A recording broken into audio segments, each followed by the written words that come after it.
So, welcome everybody to this course on USB2.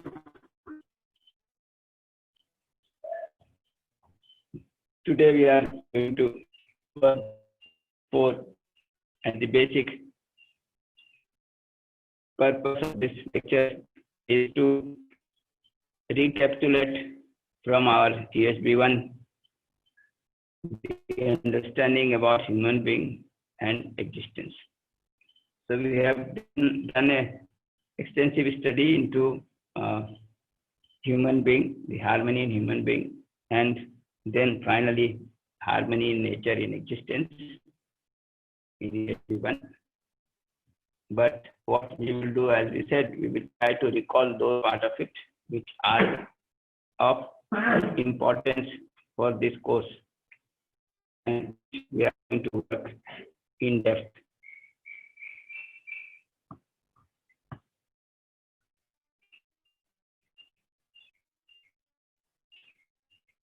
So in this session, we will try to recapitulate our understanding about human being and existence, and particularly of those aspects of these two realities which are of immediate concern in this course. That is, aspects which we are going to investigate in further depth. So we are not trying to get into our understanding about human and about existence, but in a sense, we are those concepts, those understanding about reality, which are of immediate concern for us. That is, what are those aspects which we are going to investigate further in this course in depth. So we are essentially trying to go, and the basic conclusion that we want to draw out of this session is that it is the self which is important, and it is ensuring harmony in the self which is important. And in order to ensure harmony in being and human conduct, what is important is right understanding and right feeling. So this is something which we have been discussing again and again in USB1, that the most important thing when it comes to human being and the human conduct is the self. And in self, the most important thing is ensuring right understanding in the self, ensuring right feeling and right thought in the self. This was very clear right from the first session on holistic development and the role of education, where we identified that as a human being with fulfillment, that is, with continuity of happiness and prosperity, we do need physical facility, but over and above physical facility, we need right understanding in the self, and we need to ensure fulfillment in relationship with other human beings. So which essentially calls for right understanding in the self and right feeling and right thought in the self. So this we will be able to conclude out of this session that the most important thing is right understanding in the self, right feeling and right thought in the self when it comes to harmony in human beings, when it comes to ensuring human conduct. And in a sense, what it means that self is central to human existence. So we will be able to conclude this out of our recapitulation of what we have investigated about human being, about existence, and about the role of human being. And this is the point that we are going to discuss in the next lecture, that is the lecture. So this point, this essence which we have deduced out of our recapitulation from USB1 in this session, in this lecture, This we will discuss further in the next lecture. But the important conclusion is that self is central to human existence. This body is used as an instrument.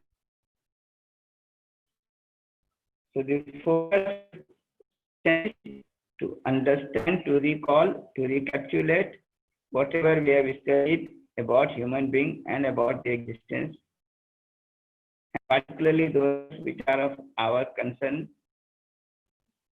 in this course, which we are going to in further. And the important conclusion that we should be able to draw out of all these aspects is that it is the self which is important. It is the right understanding and right feeling in this self which is important. And therefore, self is central to human existence. So that is at the focus with respect to which we have tried to pick up those aspects of the reality of human being and the existence, which will help us to see this particular point, this particular conclusion. So let's look at the details. When we investigated into human being, we found that human being is not just the body, it is the coexistence of the self and the body. And this is by way of looking into the need of the self, the need of the body. By looking at the activity of the self and activity of the body.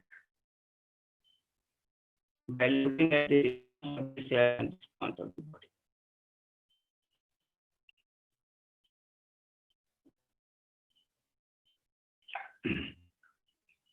I will not go into too much of detail because this is just trying to recall what we have already discussed in detail in SB1. So, in a sense, we said we can look into the need of the self and need of the body and see whether they are same or different.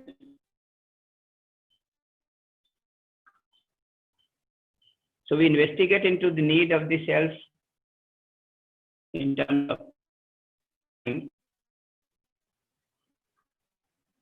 of quantity or quality, and in terms of the way this need is fulfilled. We did a similar thing for the body. So we looked into the need of the body by way of need of the body in time, need of the body in quantity or quality, and need of the body, the way to fulfill this need, the body. So when we do that, we find that these two needs are of different types. The need of the self is continuous in time, is qualitative in nature, the feeling, and it is fulfilled by right understanding and right feeling. On the other hand, the need of the body is of a different type.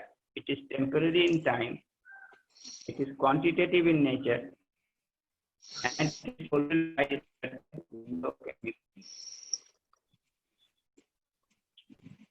so this is different. That these two needs are of different types and they are fulfilled differently.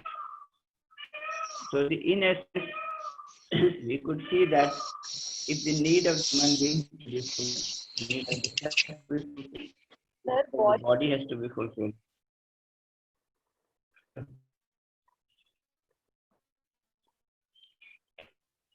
आवाज cut रही है sir बताइए sir voice बहुत break हो रही है आप सुन नहीं पा रहे बिल्कुल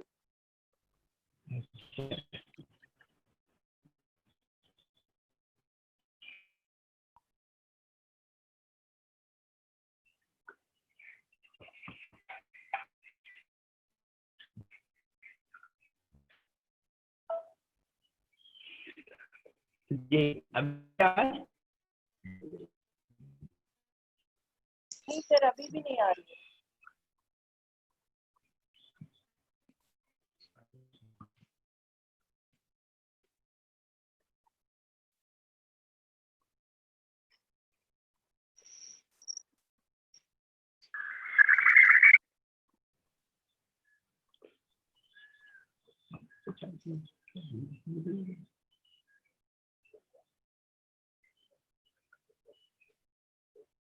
अभी आई है। अभी जा रही थी आवाज? हाँ भैया, अब ठीक लग रही है। जी नेट कनेक्शन की प्रॉब्लम है।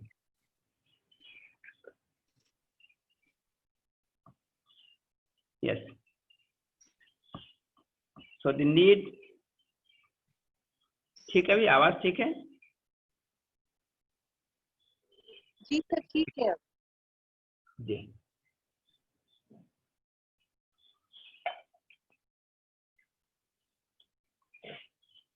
so the need of the self is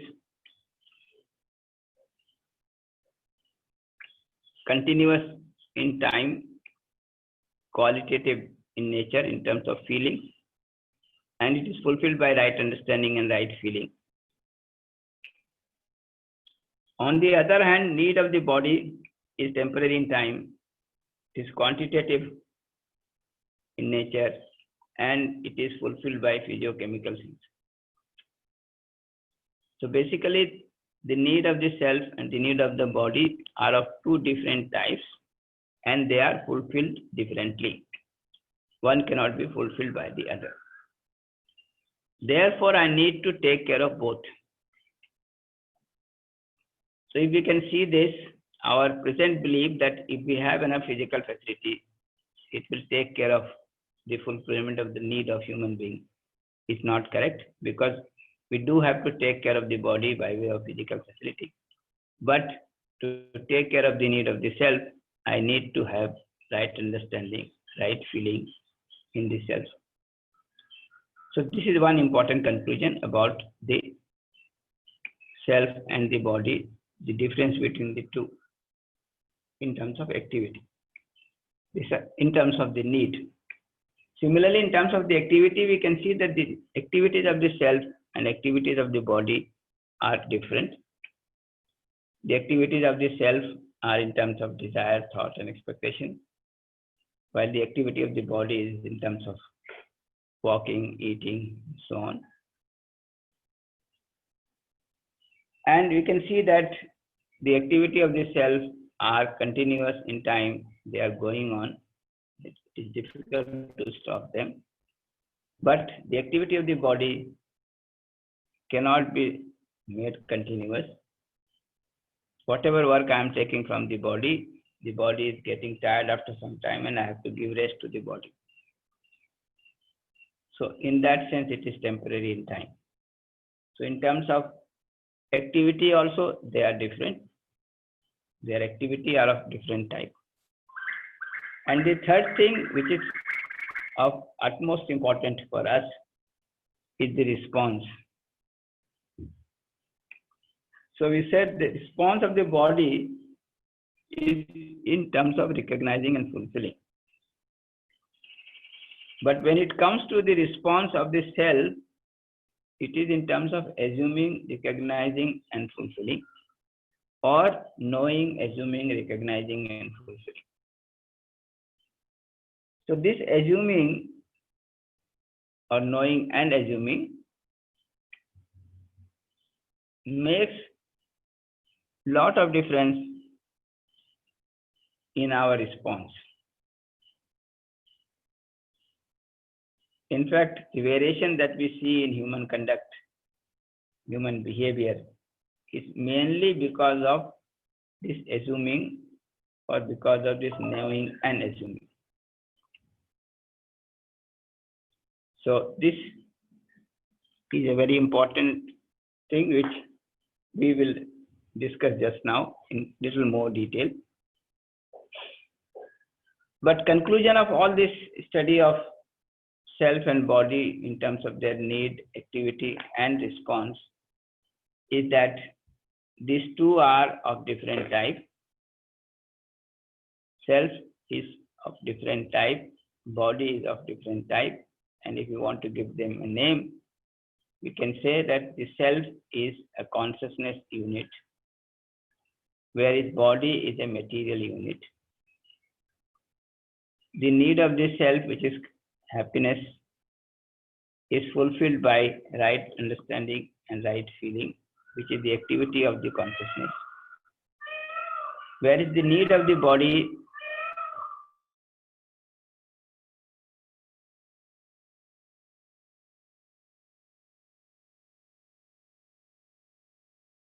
of consciousness is fulfilled by consciousness activity. Need of the material is fulfilled by material things. So these are of two different types, the consciousness and the material. The self belongs to the category of consciousness. The body belongs to the category of material. And therefore, we have to understand them differently, and we have to identify their need and fulfill their needs differently. So this was one important conclusion that we draw about human being. Now, as we said, this response of the self and response of the body is something which is very important. So let us look at them in little more detail. And this is of our concern for this course as well. So we'll look into it in little more detail. So if you look at the response of the body, this response of the body is definite. So that same example which we have been taking in EHB1, if we repeat that, we can see that if somebody is piercing a needle in the body, then this will have a definite effect. Right? So this recognition and fulfillment of the body with the needle is going to be definite. If this needle is harder than the skin of the body, it will go inside the skin. If it is softer than the skin of the body, then it will not go inside the body, skin of the body. So simple, straightforward, definite recognition and fulfillment of the body with the word outside. But now when it comes to the self, it is not definite. So we took that example that if somebody is piercing a needle in your body, you as self, will you try to cooperate with him or will you try to oppose him? And the answer was that it depends. If he is a doctor, then I will cooperate with him because there is some problem with the body and it has to be treated. And for that, it might need to be given an injection. So I will cooperate with the doctor. I will even pay the doctor for it. But on the other hand, if somebody is piercing a needle whom I consider is my enemy, then I will certainly oppose it. So my cooperation or opposition with this person to the same physical activity can be different depending upon what I assume about him. So this was a very important point that we brought in. And it is this knowing and assuming. Assuming is what I assume about the human being. So this assuming is playing a significant role in recognizing my relationship and fulfilling that relationship with other human being or with any other unit. So this is important, that this assuming decides my recognizing and fulfilling. And now we are saying that we don't stop at assuming. We also want to know, right? And when we know, our assumptions get modified according to our knowledge, according to our knowing. So basically, we have this knowing, assuming, recognizing, and fulfilling. Whether this knowing has something has been done at that level or not done, but this possibility is always there. So let's look at this knowing, assuming, recognizing, and fulfilling, because that is where all the certainty in conduct or uncertainty in conduct of human beings is going to be traced. So let's look at that. Knowing, assuming, recognizing, and fulfilling. We have defined certain aspects about knowing, assuming, recognizing, and fulfilling. So I'll just briefly read them out. To see the reality as it is in its completeness by direct observation. As we go on, we'll see the meaning of each of these words. But we are saying that when we are able to see the reality in its completeness, we will call it knowing. And this seeing the reality in its completeness takes place through direct observation of the self. The self is going to make the observation directly. So when I'm looking at some reality and I'm able to see the reality in its completeness, then I'm calling it knowing. And this process of knowing would be in terms of looking at the reality directly. And we will see as we go on that every direct reality is being reflected into me, into the self. And the different activities of the self have the capacity to see different aspects of this reality. So realization, for example, can see the coexistence of that reality. Coexistence, the submergence in space. So through different activities of the self, we can directly observe the reality. And when we observe that and understand the reality in its completeness, it is called knowing. And similarly, we have assuming what I accept about that reality. It may be with knowing or without knowing. Recognizing has to do with the relationship. So when I'm looking at that unit, I'm assuming something about that unit. On the basis of that, now I recognize my relationship with that unit. And I try to fulfill that recognition, feeling that I have for the other. So these are the four things which are taking place in the self. We are mostly operating with assuming, recognizing, and fulfilling. But we can certainly operate at the level of knowing, assuming, recognizing, and fulfilling. And two important things which we said is that as long as we are going by assuming, recognizing, and fulfilling, there is likely to have problem. And this is because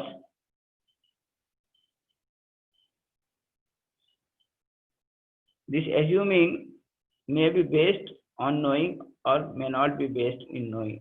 So when it is not based on knowing, I am likely to have a wrong assumption. And that assumption may keep changing in due time. And therefore, my recognition and fulfillment will also keep changing. And therefore, I am likely to go wrong. My conduct remains indefinite.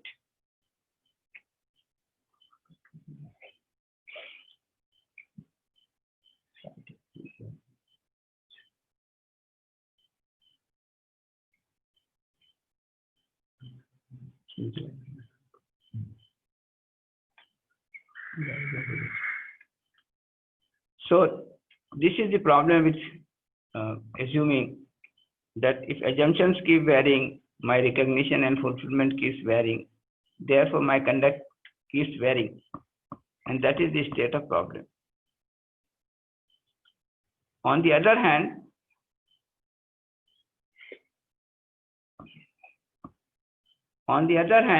if I have the knowing of the reality, then this knowing is definite. And if my assuming is based on this knowing, then that assuming will also become definite. Therefore, my recognition and fulfillment will also be definite.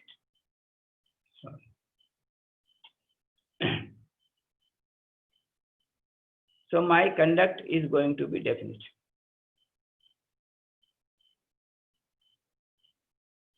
So this is the main issue. That if we are going by assuming, recognizing and fulfilling, we are likely to go wrong. Our conduct may become indefinite. But if we have the knowing, then my knowing is definite, and therefore my assuming will be definite.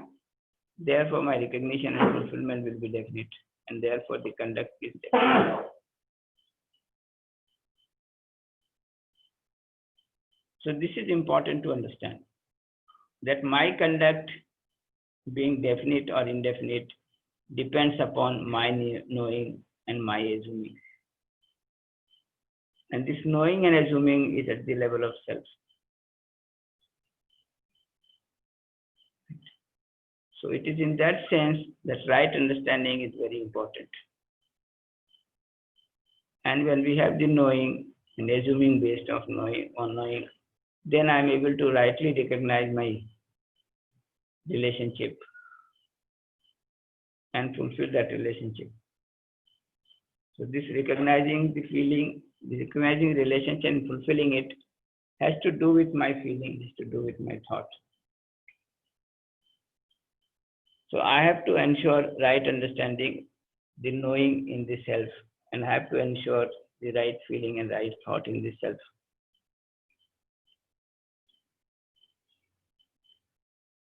So the issue of conduct of human being is mainly dependent on the self.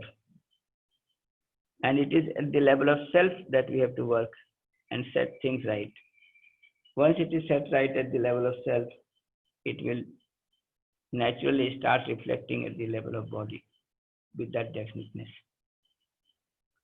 So this is an important point that we have to keep in mind, and we are going to investigate deep into this concept of knowing, assuming, recognizing, and fulfilling at the level of self.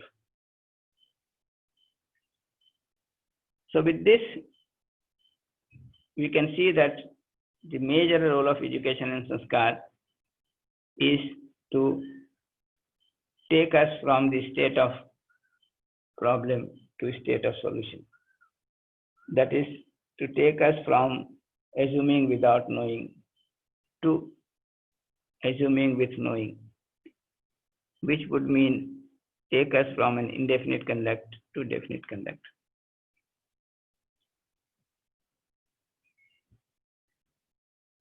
With this, now we can look at the self, in a little more detail. So some of it we have already done in level 1 workshop.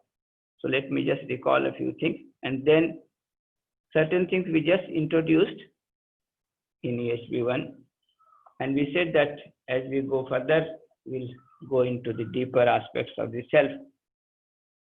So I will just recall what we have discussed in detail and what we have just introduced, so that those things which were just introduced can now be discussed in more detail in this course.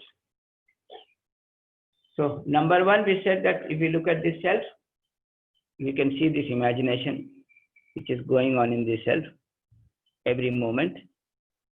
And this imagination can be seen in terms of desire, thought, and expectation that is going on in me every moment.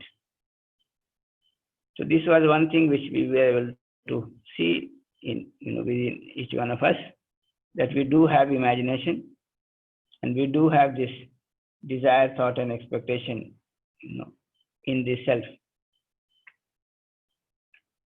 Then we said that this desire, thought, and expectation can be understood in terms of these activities of imaging, activity of analyzing, comparing, and activity of selecting and testing. So these activities are the ones which are taking place in the self, and which we term as desire, thought, and expectation. So this was one thing we saw. The other thing we saw that when this imagination is going on, in me all the time. What is the source of this imagination? How is it decided? What is the motivation?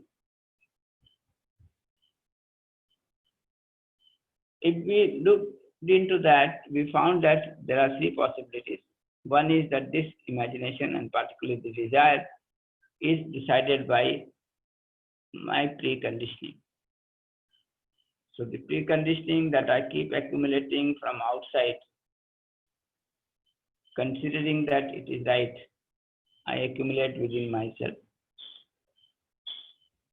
And that becomes the guide for my imagination, for my desire.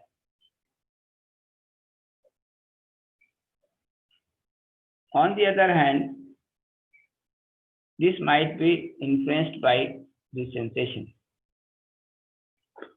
So if I have some sensation in the body and I happen to like that sensation, then I want to have that sensation again and again. That has become your desire now. So these are two major possibilities, decided out of preconditioning, decided out of sensation through the body. There is third possibility, that whenever there is a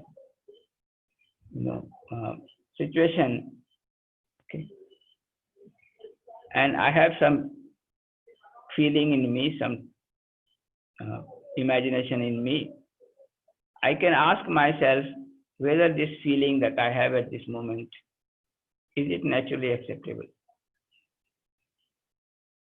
So with that feeling that I have at this moment, I can pass it through this process of self-exploration that we have been talking about.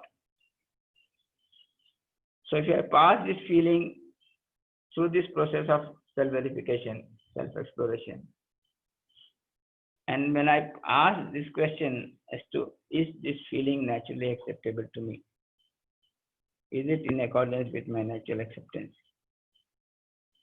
And then if I pass it through the process of self-validation or experiential validation, does it pass both the tests? If it passes both the tests, then it is something which is natural for me. If it does not pass any of the tests, it is something which is not natural for me.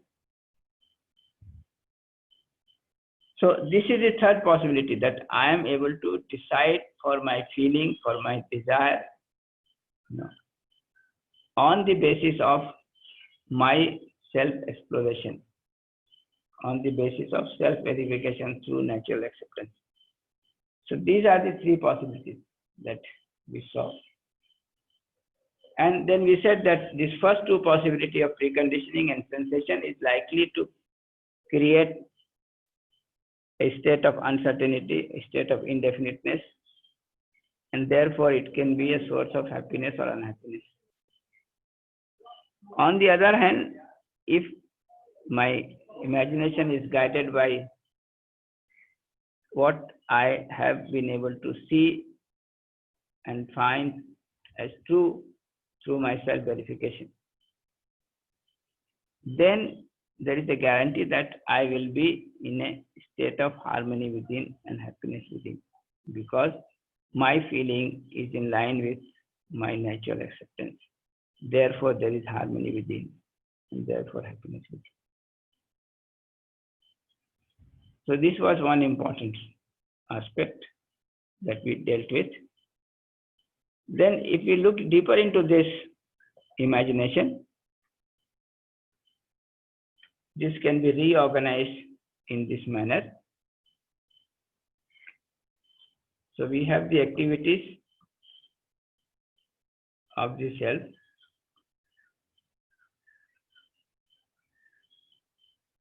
The imaging, analyzing, comparing, selecting, and testing.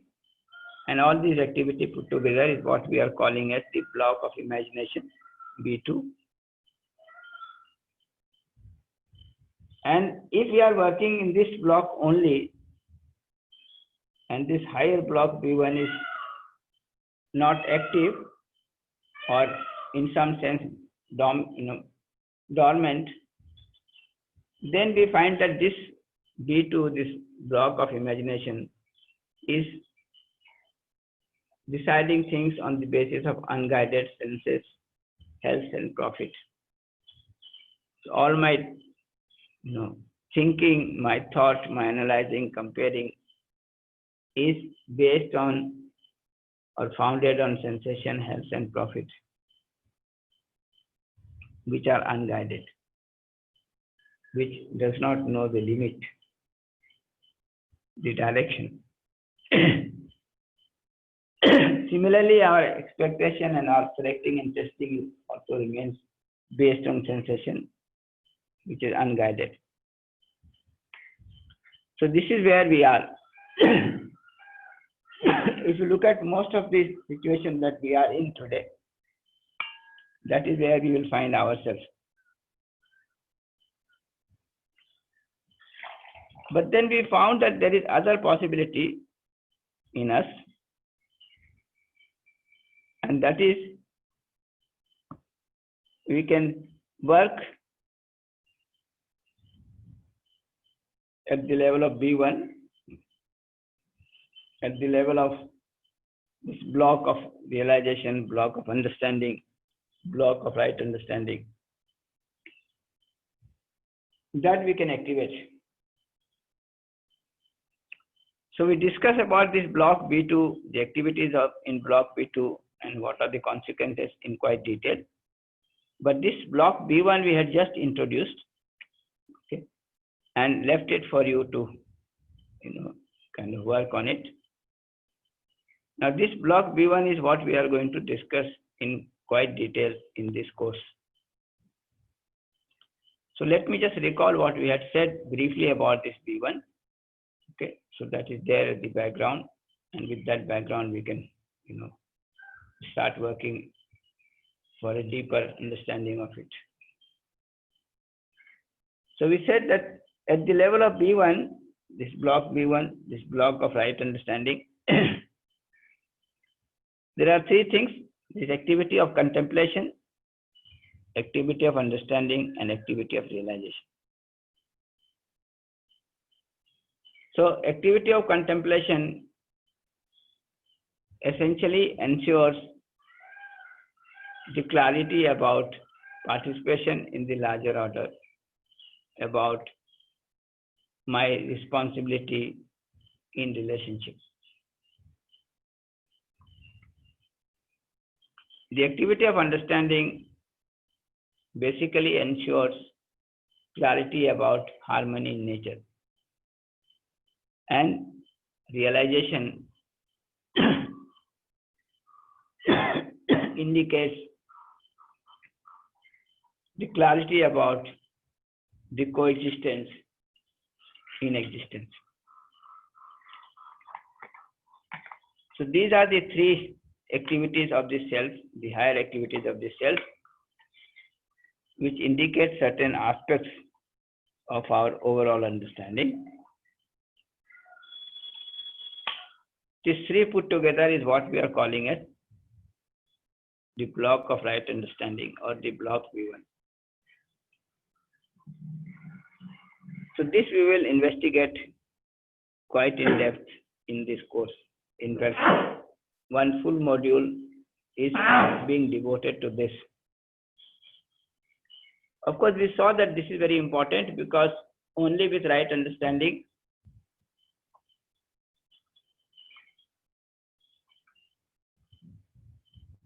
I can ensure right feeling in me. I can guide my imagination in a proper manner. So we'll do that in this course.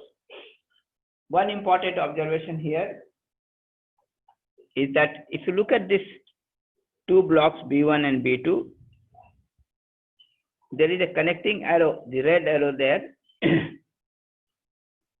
And this red arrow is an indication that now my right understanding is guiding my imagination. So this block B1 is guiding this block B2.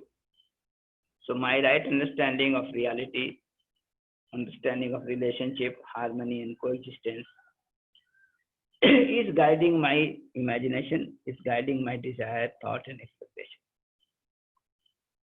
This is very important.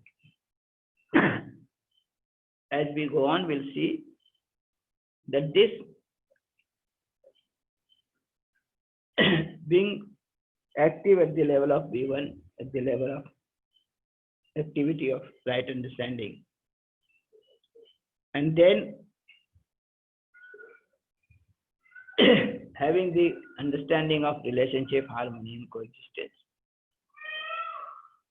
And this becoming the guide for my desires, for my feeling, for my thought, is the source of ensuring harmony in the self, ensuring happiness in the self.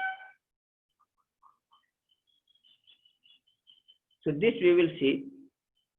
And with this state of B1 being active, and then B2 being guided by B1, harmony within, in a state of happiness within, we are in a state of human consciousness. So this is what we had very briefly introduced in year B1, but now we will look into this in much detail in this course. So this was about human being, that we had discussed in ESB1, and which was important to bring in here, say, recapitulation, because this is what we are going to work in detail, in depth in this course. About the existence, the second thing, we said certain things, and this again was not something which we discussed in detail in ESB1, but we had placed some of these important proposals for your investigation, for your exploration. So I will recall them also. So we said that if we look at the existence, we can see that this existence is in the form of coexistence, which is in the form of units submerged in space. We saw that this coexistence is ever present in all time and space. Then we looked into these units and the space, and we saw that they are of two different types. Units are limited in size, whereas space is unlimited, it is all pervading. The units are activity, they are active, whereas the space is no activity. So this is one observation we made. And then we said that these units, which are limited in size and which are activity, can be further divided into two categories: the material units and the consciousness units. And about these material units and the consciousness units, we had studied, when we were studying about human being as coexistence of the self and body. The body being a material unit and the self being a consciousness unit. We also saw that the activity of the body and the need of the body are related to material things which are temporary in time, whereas the need of consciousness, activity of consciousness, they all are continuous in nature, continuous in time. So we are saying that material is temporary in time and the consciousness is continuous in time. And similarly, the material has recognizing and fulfilling, whereas consciousness has knowing, assuming, recognizing, and fulfilling, which we just discussed. So basically, now we can see that there are three types of basic reality. We have the space, all pervading. Then there are units in space. And these units we can see are of two types: the material units and the consciousness units. So these are the three basic realities which are there in existence, which relates to human existence, and we need to understand all three of them. This was a brief description, but little details discussion, introduction of this existence as coexistence was made. Of course, not taken up in much detail, but it was also introduced for you to keep reflecting on, keep working on it. So I can just recall that we just talked about coexistence as units submerged in space, and the units being the material units and the consciousness units.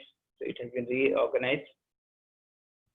Now, when you look at these material units, they can be divided in terms of physical order and bio order.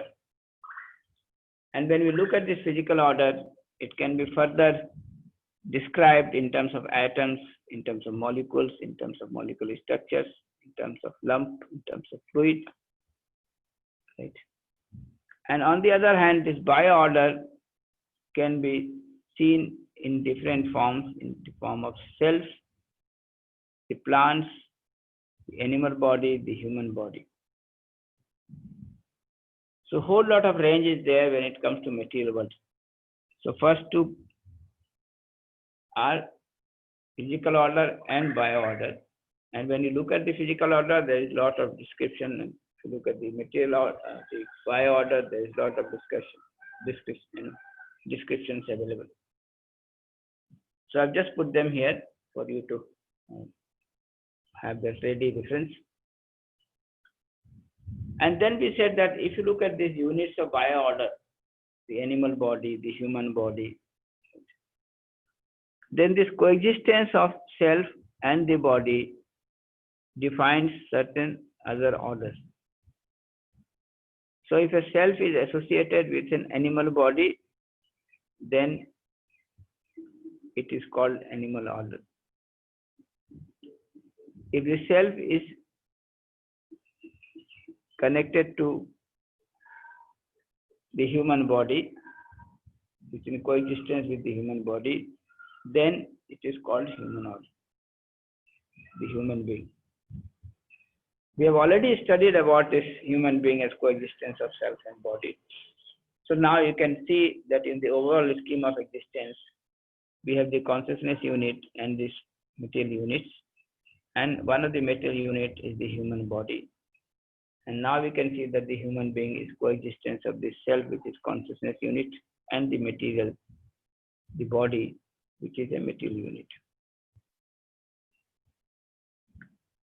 Now you can see that all up to this, being of human order is already there. So the coexistence is there, the nature is there, the material units are there, the consciousness units are there, the animal order is there, and the human order is there, and of course in material unit, physical order and bio order is there. All this has happened in existence, in nature, by way of unfolding of the coexistence, right?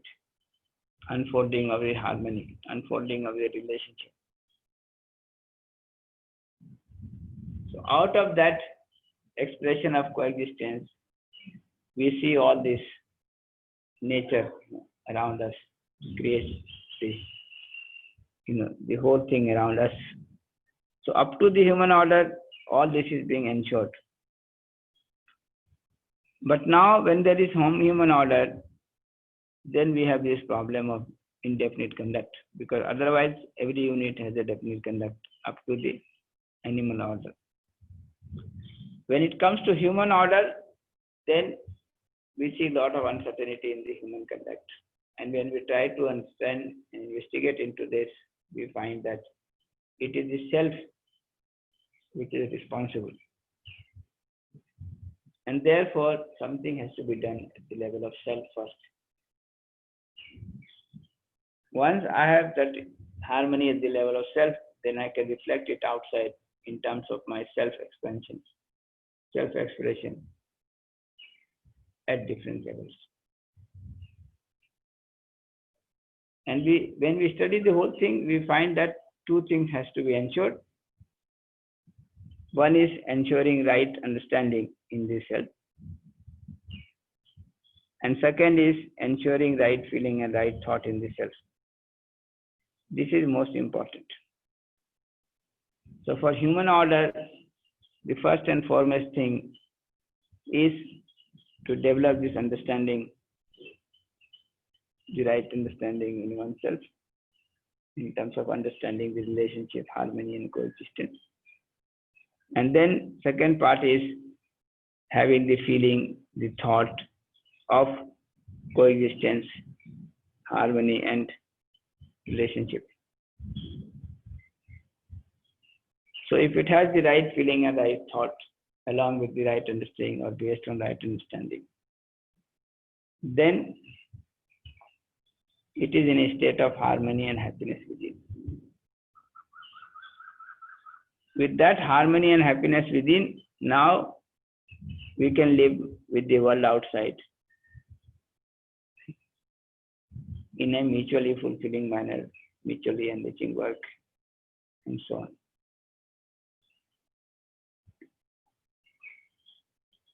So the whole existence, if we look at it, we find that up to this point of being human order, it is completed.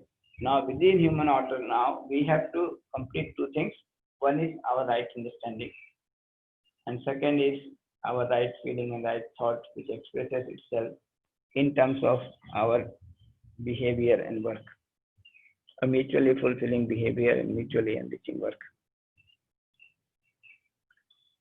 So this we studied. I'm not going into further details. We will look into further details in this course. And if you put all this together, what we have studied about existence and what we have studied about the human being and the human, conduct, the total thing looks like this.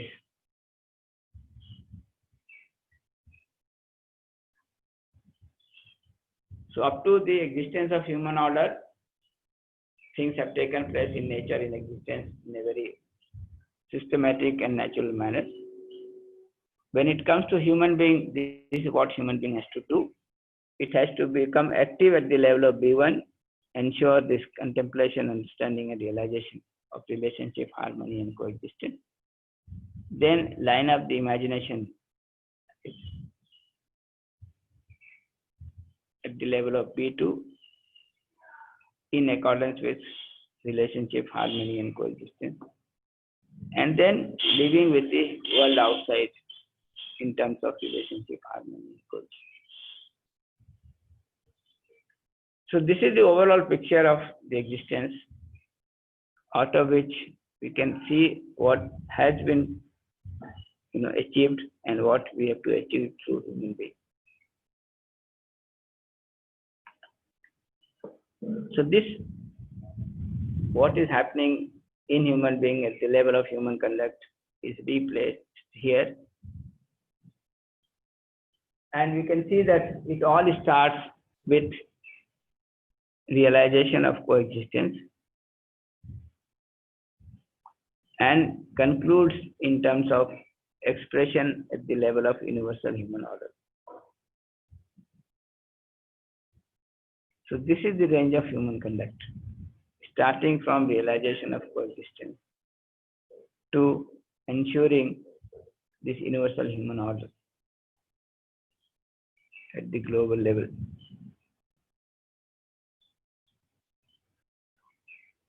But we can see the basis of this conduct is ultimately what is going on in the self at the level of B1 and at the level of B2. At the level of B1, do we have the right understanding about relationship, harmony, and coexistence? Can I see that these are the feelings which are naturally acceptable to us? And second, that based on this understanding, do I have the right feeling,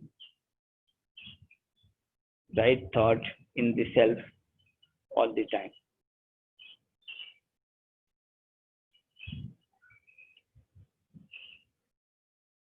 So this is the essence of what we have discussed about the self, the human being, the existence, and about the human conduct, which is of importance for us in this course.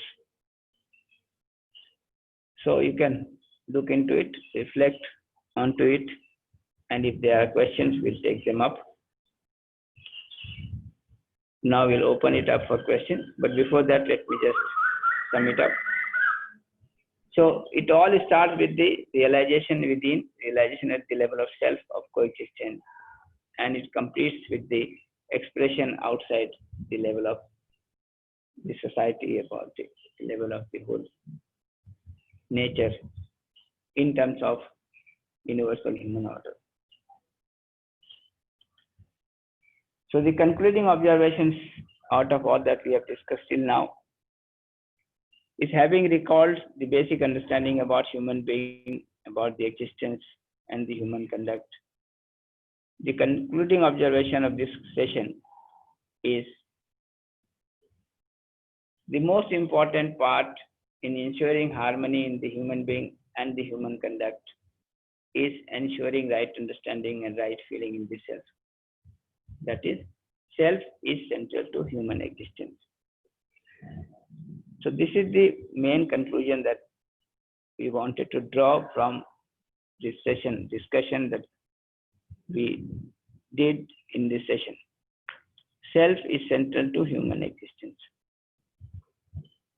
This is what we are going to elaborate in the next lecture. So in the next lecture, we will try to look in detail about what is the meaning of saying that self is central to human existence. And this is also going to be the running theme and the thread of the whole course. So the whole course is centered around this realization that self is central to human existence, around this understanding that self is central to human existence.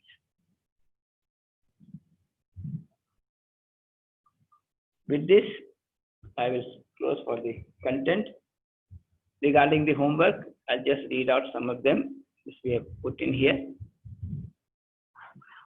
One is, having assumed or understood that nature, the existence in detail, have you changed your living pattern, your choices, for example, your choice of food, your daily routine, and so on. Second, to what extent are you able to see the difference between the self and the body in terms of their needs, in terms of their activities, in terms of their responses? So this is second thing that you can check.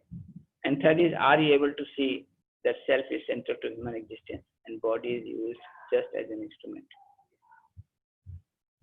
If yes, then give some details.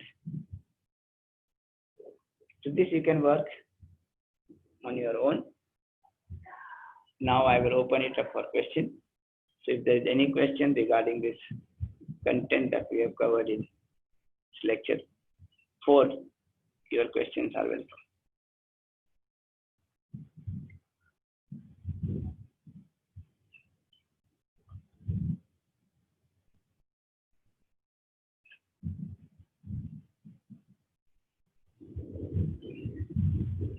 Yes. Abhay Agarwal ji. Hello नमस्ते sir. नमस्ते नमस्ते.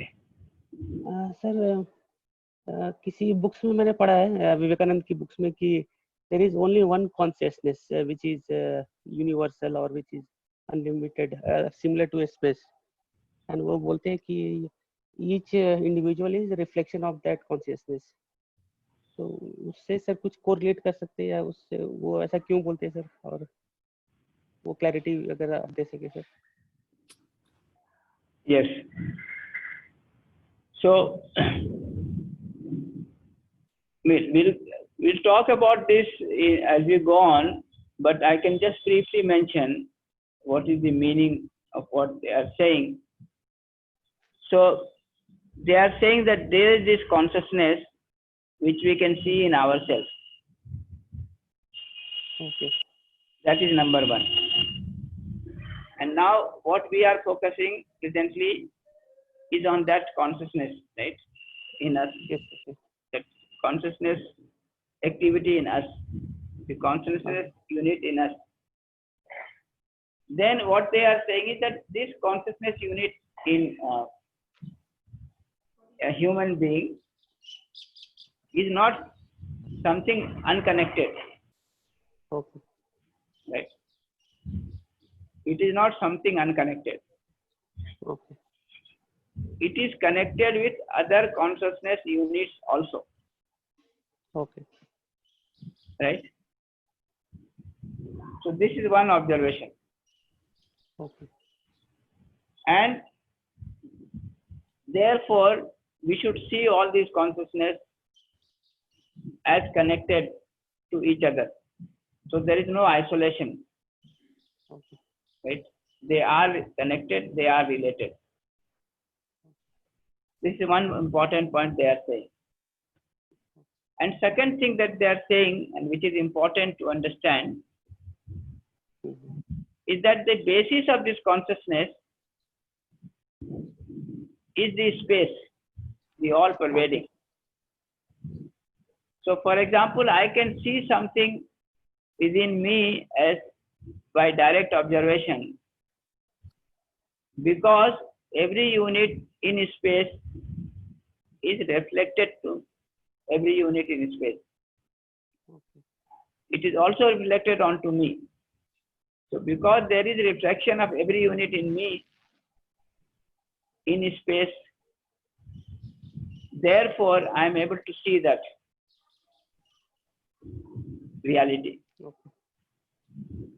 So this space in that sense is the basis of this reflection, which is the basis of my seeing that reality, my knowing that reality. So my knowing at the level of self is dependent on availability of this reflection of every unit in myself in space. So my consciousness is possible because of this self-reflection available in space. Yes. So in that sense, the self is the basis of consciousness, or it provides the basis for the activity of consciousness. Okay. And that is one, that space is one. That is not divided.